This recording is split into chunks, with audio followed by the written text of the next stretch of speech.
Are markets the root of all evil?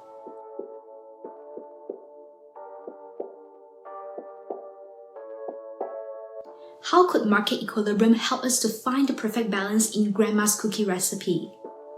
Will NFTs revolutionize our enjoyment of simple things? Stay tuned for answers to these burning questions. But first, let's learn the basics about how markets work or don't.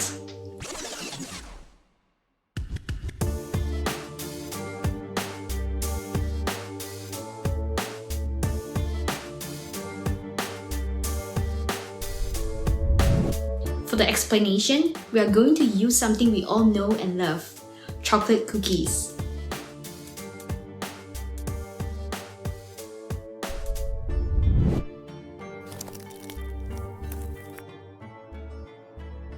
The supply curve shows how many chocolate cookie suppliers are willing to sell at different prices.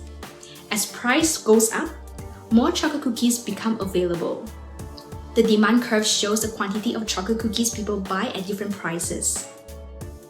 As the price falls, more people are eager to embrace their inner chocolate cookie monster.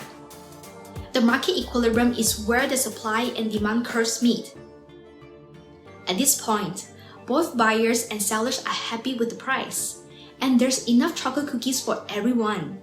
It's like the moment when market forces help Grandma find the right balance of ingredients for her perfect cookies, creating a delicious equilibrium. So, what's the secret behind Grandma's perfect cookies recipe?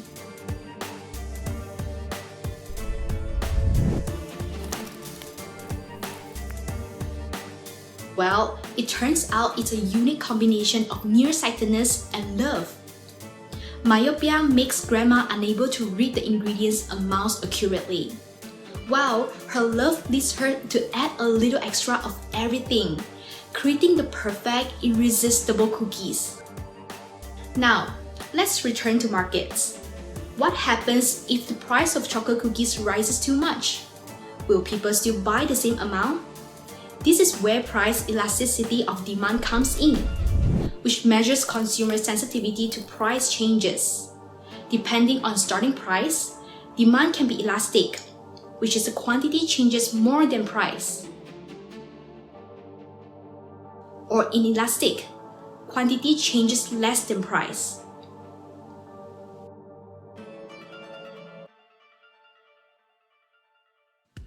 But don't worry, chocolate cookies prices don't usually skyrocket, unless there's a sudden cookie eating contest going on, right?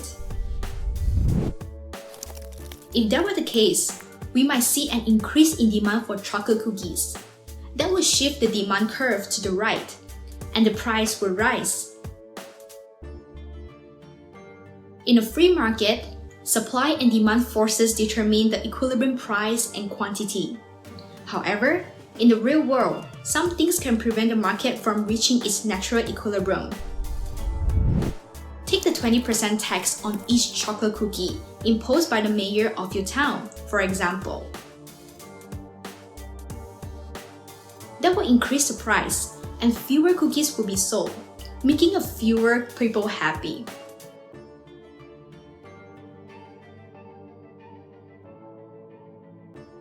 So why would the mayor want to tax chocolate cookies and make people miserable? That's where the concept of market failures comes in. It's a good excuse for the mayor to be a buzzkill, even if he might be a bit corrupt. So, the mayor wants to fix market failures. Let's look at some examples. Market failures, public goods, information asymmetries in competitive markets, externality, alien manipulation, and so on. Market failures. Public goods can be used without preventing others from using them or reducing their use. Public order and safety are an example. It seems reasonable that the mayor collects taxes to finance the local police department, especially when they need to control impromptu cookie eating contests. Externalities, both positive and negative, can impact the environment and society without being reflected in prices.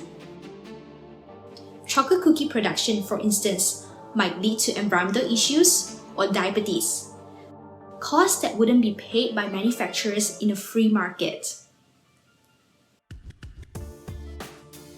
By imposing a tax on chocolate cookies, the mayor can internalize these negative externalities, making producers pay for the impact they cause, and invest in digitalizing the chocolate industry, producing chocolate cookies in NFT format. This way, everyone can enjoy virtual cookies with 0 calories and less environmental impact. And let's not forget about the infamous alien manipulation of the stock market crash in 1929. So, to wrap things up, here's a financial tip. Invest in sustainable cacao futures, and perhaps consider investing in chocolate cookies NFTs if you believe in the potential of digital tokens to transform the chocolate industry.